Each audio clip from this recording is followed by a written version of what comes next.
Montana Territory. December 1881. While settlers across the Bitterroot Valley burned through cords of firewood and still woke to frost on their cabin walls, one structure stood different.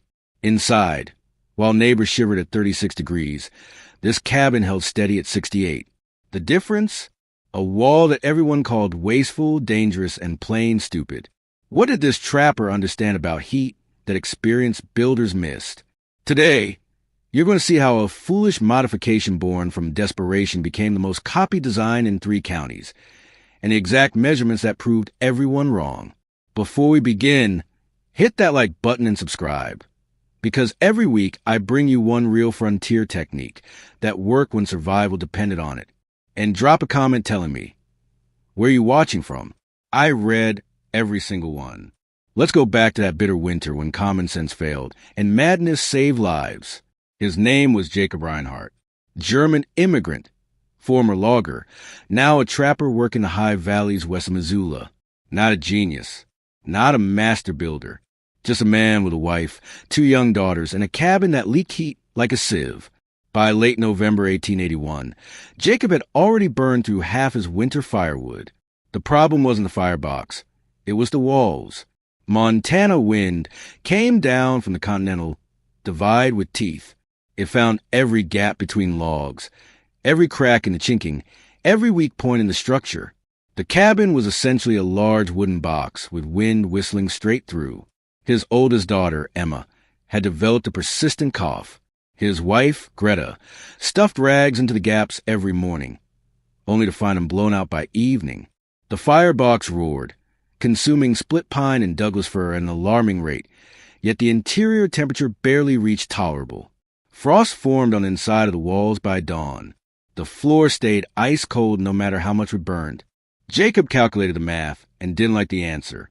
At this rate, his firewood wouldn't last until February. Cutting more meant days away from the cabin in brutal cold, risking frostbite, leaving his family vulnerable. Buying firewood from the settlement meant cash he didn't have. Then came the accident that changed everything.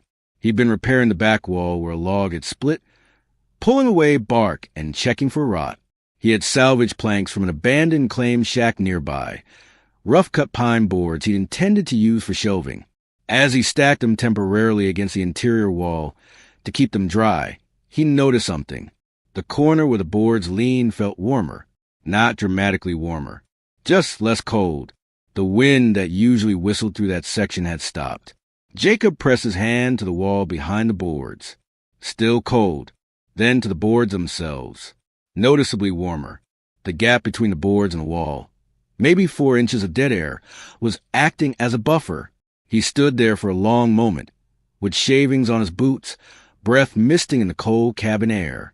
An idea formed, not a careful plan, not an engineered solution, just a desperate thought. What if I did this to the whole cabin? It would take every salvage board he had. It would cost him interior space. It would look strange. But if it cut the wind and held the heat, by that evening, Jacob had made his decision.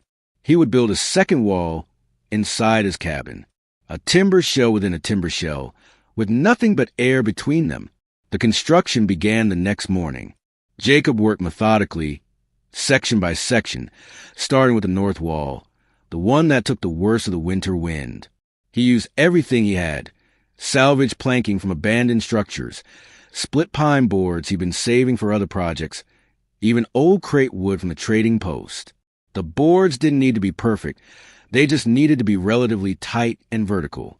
The method was simple. He built a frame of vertical studs about 4 to 6 inches away from the existing log wall, then nailed horizontal boards to those studs, creating a continuous interior surface.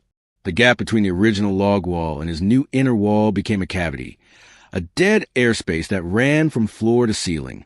Where he had enough material, he stuffed the cavity with anything that wouldn't rot or attract vermin, dry pine needles with shavings, even crumpled bark. The goal wasn't insulation in the modern sense. It was simply to disrupt air movement, to create layers that heat would have to cross. The measurements were practical, not precise. The inner wall consumed roughly 4 to 6 inches of interior space on each side, nearly a foot of total room width lost. For a cabin that was already just 16 by 20 feet, this was significant. The living space shrank noticeably, but the physics were undeniable, even if Jacob couldn't articulate them in scientific terms. Heat moves three ways: conduction, convection, and radiation. The original single-log wall allowed all three to bleed warmth into Montana cold. Wind-driven convection was the worst offender. Cold air infiltrating through gaps, warm air escaping the same way. The double wall changed the equation. The dead air space disrupted convection. Wind hit the outer log wall, but couldn't penetrate to the interior. Any air movement in the cavity was minimal, trapped, unable to carry heat away effectively. The inner wooden surface stayed warmer because it wasn't directly exposed to exterior cold or wind. Even the rough insulation material helped, not by its own insulating value, but by further breaking up air currents in cavity. Jacob finished the north wall in 3 days, then the east wall, then west. The south wall, which held the door and received some solar gain, he left mostly untouched except around the door frame, where he built a small vestibule entry to create an airlock effect. By mid-December, the cabin looked strange. The interior walls were no longer smooth, chink logs. They were rough vertical planking, unfinished and mismatched. The space felt smaller, almost claustrophobic. The aesthetic was somewhere between a cabin and a shipping crate. But the temperature difference was immediate. The first night after completing the north wall, the interior held warmth noticeably longer after the fire burned down. The wind noise dropped. The cold drafts that used to snake across the floor, gone. Jacob didn't celebrate. He simply noted it, added more wood to firebox, and kept working. Word spread fast in a settlement of 200 people. When Jacob came into Missoula for supplies in late December, he mentioned the wall to the trader. Not boasting, just explaining why he needed fewer nails, more boards. Within 2 days, half the valley knew about Reinhardt's crazy box. The mockery started casually. Men at the trading post exchanged glances. A few chuckled. "You built a cabin inside your cabin?" one asked. "What's next? A coat inside your coat." The criticism escalated when Samuel Pritchard got involved. Pritchard was the settlement's most respected carpenter, a man who'd built half the structures in Missoula, including the church and the mill owner's house. He had apprenticed in Pennsylvania before heading west, and he carried that authority with him.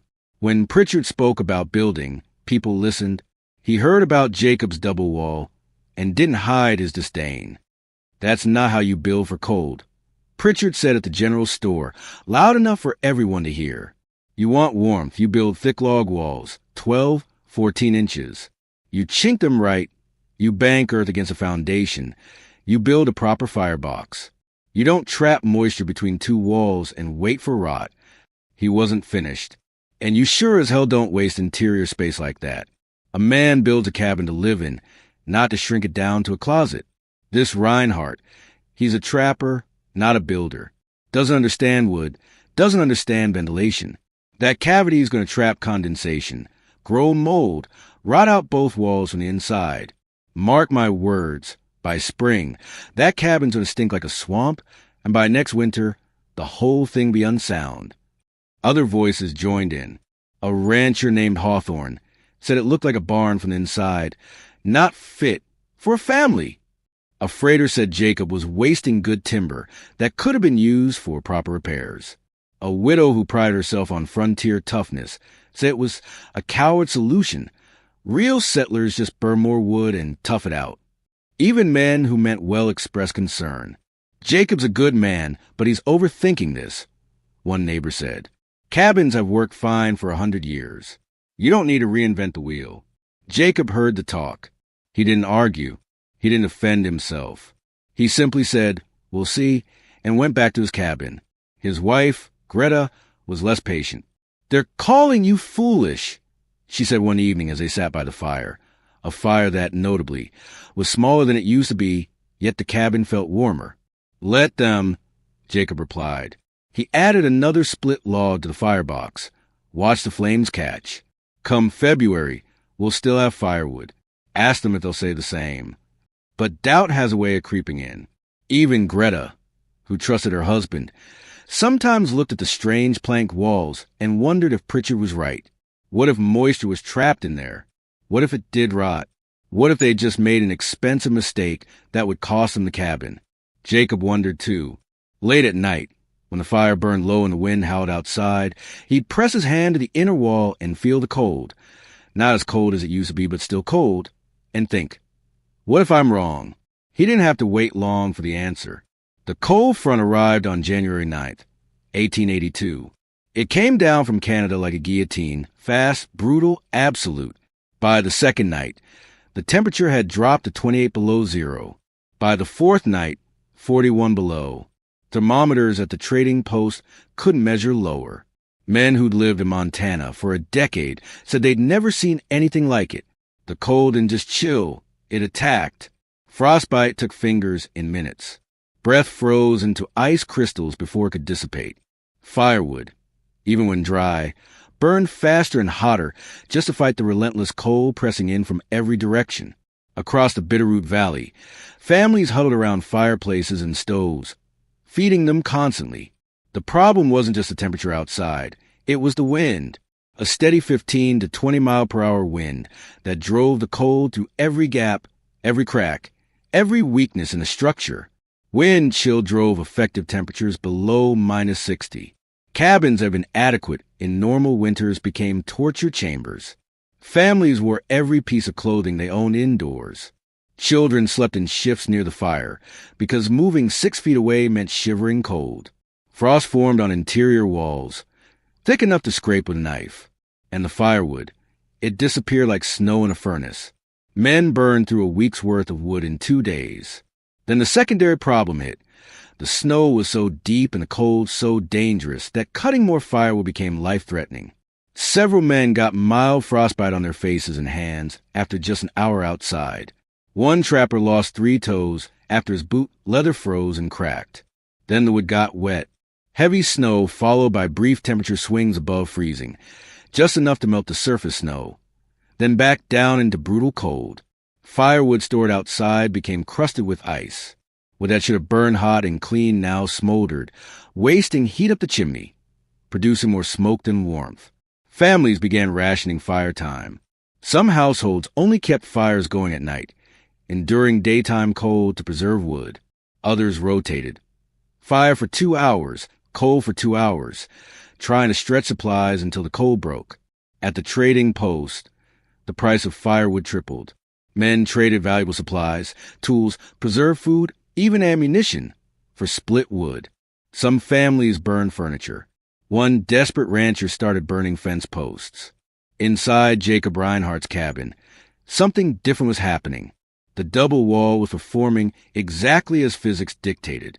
While neighbors' cabins hemorrhaged heat, Jacob's held it. The dead air cavity, the rough insulation, the barrier against wind infiltration. It all combined into a system that retained warmth with shocking efficiency. Jacob's firebox was running, not roaring. A modest fire, fed every 3 to 4 hours instead of constantly. The interior temperature, measured by a simple mercury thermometer Greta had brought from Germany, held steady between 65 and 70 degrees Fahrenheit. Outside, 41 below zero. Inside, 68 degrees. A 109-degree difference across a double wall that everyone had called stupid. But the real number, the one that would silence the mockery, was a comparison with neighbors. Samuel Pritchard's well-built, expertly chinked, traditional log cabin, 36 degrees inside during the same cold snap. Fire roaring constantly. Families sleeping in the same room, huddled together. Jacob's cabin was 32 degrees warmer, and he was burning half the wood. Word didn't spread immediately. People were too focused on survival. But on the 6th day, when the cold finally broke enough for people to venture out, neighbors started talking. Someone had seen smoke coming from Jacob's chimney. Not the thick, constant smoke of a roaring fire, but the moderate, occasional smoke of a controlled burn. "How is he not freezing?" one man asked. Another neighbor, a Swede named Anderson who lived a quarter-mile away, decided to check. He knocked on Jacob's door, expecting to find a family huddled and desperate like everyone else. Jacob opened the door. Behind him, the cabin glowed with warmth. His daughters were playing on the floor, not bundled in blankets, just wearing normal indoor clothes. Greta was cooking something on the stove. The interior was comfortable. Anderson stared. "How?" was all he could say. Jacob stepped aside, gestured to the walls. The second wall, dead air, stops the wind. Anderson stepped inside. The temperature difference was immediate and undeniable. He walked to the wall, pressed his hand against it, looked at Jacob with an expression somewhere between disbelief and awe. "How much were you burning?" "Maybe 3 for pieces every few hours." "I'm burning that every hour and my cabin's still freezing." Jacob nodded. "I know. Stay with me." Because what happens next humiliated the most respected builder in the territory and changed how frontier cabins were built for the next generation. The measurement happened 3 days after the cold broke. Anderson wasn't the only one who'd noticed. As families emerged from their cabins, exhausted and wood-depleted, they compared notes. Everyone had a horror story. Frostbite, near or empty with stores, children getting sick, fires that consumed wood faster than they could split it. Except Jacob Reinhardt. Samuel Pritchard heard the whispers and decided to see for himself. He brought his own thermometer, a precise instrument he used for checking grain storage temperatures. He wasn't coming to congratulate Jacob. He was coming to debunk what he assumed was exaggeration or luck. Jacob let him in without a word. Pritchard walked through the cabin slowly, methodically. He checked the firebox, a modest fire, burning clean, not roaring. He examined the double-wall construction up close, running his hands over the rough planking, trying to find a flaw in the concept. He placed his thermometer on a shelf away from the fire and waited. 15 minutes later, 67 degrees Fahrenheit. Pritchard checked his own cabin that morning before coming over. 38 degrees, with a fire that had been burning aggressively for an hour. The math was simple and humiliating. Jacob's cabin was 29 degrees warmer at that moment. During the worst of the cold snap, witnesses reported the gap had reached 32 degrees. Jacob at 68, neighbors at 36. But temperature wasn't the only metric that mattered. Pritchard asked a question he already knew the answer to. How much wood did you burn during the cold week? Jacob walked outside to his wood store. Pritchard followed. The stacks were still substantial. At least 2/3 remained. Pritchard did the mental calculation. Jacob had gone through perhaps 1/3 of his winter supply during the worst cold in a decade. Pritchard had burned through more than half his supply in the same period. So had everyone else. Some families had burned 2/3, trading tools and supplies for emergency wood at inflated prices. Jacob Reinhardt had used approximately 50% less firewood while maintaining a temperature 30+ degrees warmer. The efficiency wasn't just about comfort. It was about survival economics. Less wood meant less time in dangerous cold cutting and hauling. Less wood meant lower risk of running out midwinter. Less wood meant more resources for food, repairs, other necessities. Pritchard stood in the snow outside Jacob's cabin, looking at those with stacks, and felt something he rarely experienced. He'd been wrong. Completely, fundamentally wrong. The cavity, he finally said, it doesn't trap moisture? It breathes, Jacob replied. The boards aren't sealed tight. Air moves, but slowly. Not enough to carry heat, but enough to prevent condensation buildup. I checked during the cold. No frost in the cavity, no wet wood. Pritchard nodded slowly. The physics made sense now that he saw it working. The dead airspace was the key. Not insulation in the way modern materials work, but thermal resistance through disrupted convection. Wind couldn't penetrate. Heat couldn't escape easily.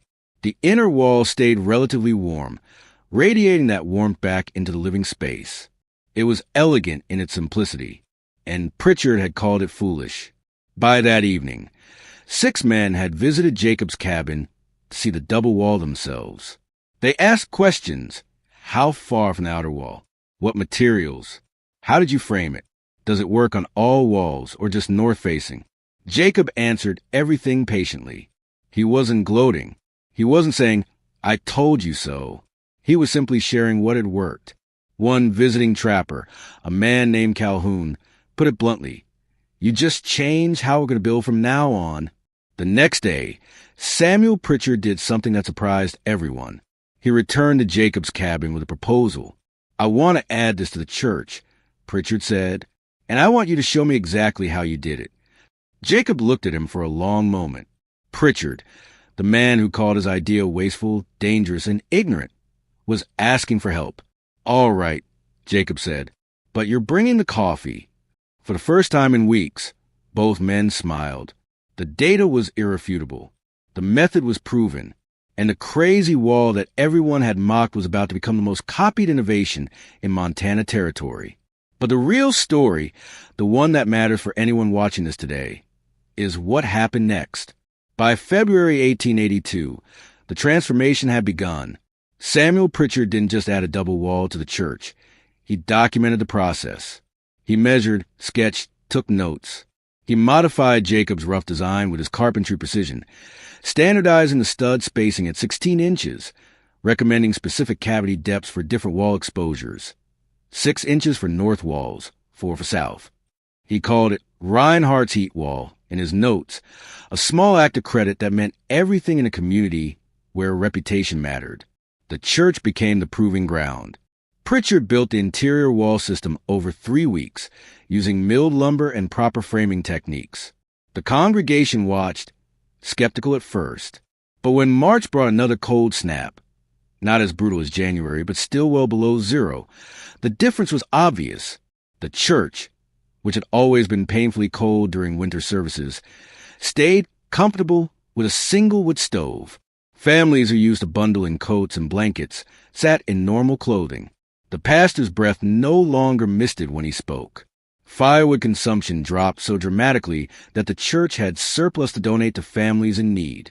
Word spread beyond Missoula. A rancher named Whitmore, who ran cattle 30 miles north, rode down specifically to see Jacob's cabin. He spent an afternoon examining the walls, asking questions, taking measurements. By late March, he begun adding double walls to his ranch house and bunkhouse. Whitmore reported back to his ranching neighbors. Warmer buildings, healthier workers, massive reduction in wood costs. Within a year, the technique had spread to 5 ranches in the region. But the real diffusion happened organically, family to family, neighbor to neighbor. A Swedish immigrant family, the Lunds, adapted the design for their sod house, adding an interior board wall with a cavity filled with dry grass. It worked. They told other immigrant families. The technique crossed cultural lines. German settlers, Norwegian homesteaders, Irish railroad workers, all began incorporating some version of the double wall. The adaptations were creative. Some used split shingles instead of boards. Some built the cavity wider and stuffed it with cattail down. Some created double walls only on the north and west exposures where wind was worst. Some built hybrid systems, double walls on the lower half where cold air pooled, single walls above. Not everyone got it right. A few families built the cavity too tight, with no air movement, and they did get moisture problems. Others used greenwood that warped and cracked. But the failures were learning opportunities. The community adjusted, refined, shared knowledge. By the winter of 1883, local records suggest that at least 23 cabins and structures within a 50-mile radius of Missoula had incorporated some form of double wall construction. The technique had evolved from Reinhardt's crazy idea to the Montana wall to simply how you build for serious cold. Samuel Pritchard, to his credit, never stopped giving Jacob credit. When asked about the innovation, he'd say, "A trapper with a cold family figured out what I should have known. That air could be a better insulator than thick wood if you trap it right." The transformation wasn't just technical, it was social.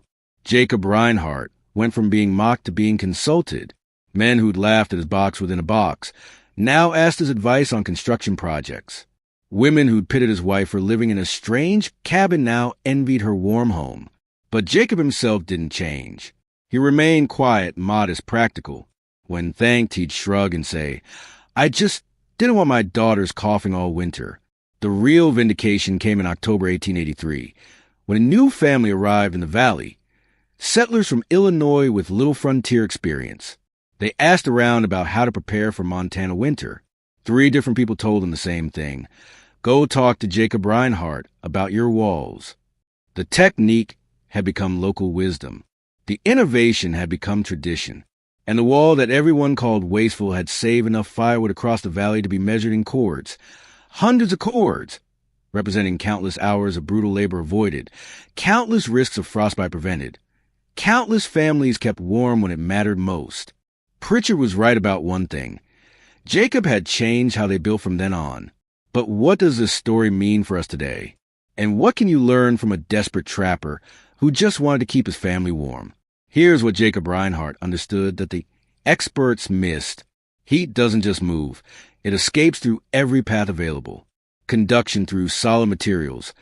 Convection through air movement. Radiation through space. A single log wall, no matter how thick or well-chinked, couldn't stop all three. But a cavity wall, a dead air space that disrupted convection while creating a thermal break, could dramatically reduce heat loss. Modern building science calls this the thermal envelope. We use fiberglass insulation, foam boards, vapor barriers, sophisticated materials that do the same job Jacob's rough cavity did. But the principle is identical. Create layers that resist heat transfer, eliminate air infiltration, maintain a barrier between interior warmth and exterior cold. Jacob didn't have building science. He had cold children and dwindling firewood. And sometimes necessity teaches physics better than any textbook. The crazy wall wasn't crazy. It was thermodynamically sound. The mockery wasn't based on science. It was based on convention. We've always built this way is the enemy of innovation, even when that innovation is just applied common sense. The 32-degree temperature difference wasn't a miracle. It was predictable physics working exactly as it should. Wind-driven convection was responsible for most heat loss in frontier cabins. Stop the wind infiltration, trap the air, and the temperature stays stable with far less energy input. This same principle appears across cultures and centuries. Norwegian stabber buildings with double-wall construction. Japanese kaminka with cavity walls packed with clay and straw. Russian log homes with moss-filled double walls. Alaskan native barabaras with earth-sheltered double walls. Indigenous peoples across cold climates understood intuitively what Jacob discovered through desperation. The frontier wasn't primitive. It was experimental. When survival depended on efficiency, people innovated. They tested. They adapted. They shared what worked and discarded what didn't. The knowledge that survived wasn't superstition. It was peer-reviewed by the harshest reviewer, Winter. Today, we have our values, thermal imaging, computer modeling. We can calculate heat loss down to the BTU. But the fundamental truth remains. The best insulation is often the simplest barrier against heat transfer. Dead air, multiple layers, reduced convection. Jacob's double wall will be considered primitive by modern standards. Our value may be 7 or 8 compared to modern wall systems achieving our 20 or higher. But in context, against single log walls with an R value perhaps 3 to 4, it was revolutionary. It more than doubled thermal resistance using salvaged lumber and desperation. The real lesson isn't about building techniques. It's about challenging assumptions when the evidence contradicts them. Pritchard was a skilled builder with years of experience, but he was wrong because he relied on convention instead of physics. Jacob was an amateur who stumbled onto a solution because he was willing to try something different when the standard approach failed. How many crazy ideas have you dismissed because they didn't match what everyone else was doing? How many times have you chosen convention over experimentation because it was safer, more accepted, less likely to be mocked? The frontier taught harsh lessons, but one of the clearest was this. Survival rewards practicality, not pride. Jacob Reinhardt's wall kept his family warm when others froze. It used half the firewood when resources were scarce. It turned mockery into respect and foolishness into wisdom, not because he was brilliant, but because he was willing to be wrong if it meant being warm. And that double wall, that crazy idea from a desperate mountain man, changed how an entire region built for the next generation. Now I want to hear from you. Where are you watching from, and what's the coldest winter you've ever faced? Drop a comment below. I read every one, and your stories matter. If this video taught you something about frontier wisdom and practical innovation, smash that like button and subscribe. Every week, I bring you one real historical technique that worked when survival depended on it. because the past wasn't primitive. It was practical. And sometimes the old ways work better than we think. Thanks for watching. Stay warm out there.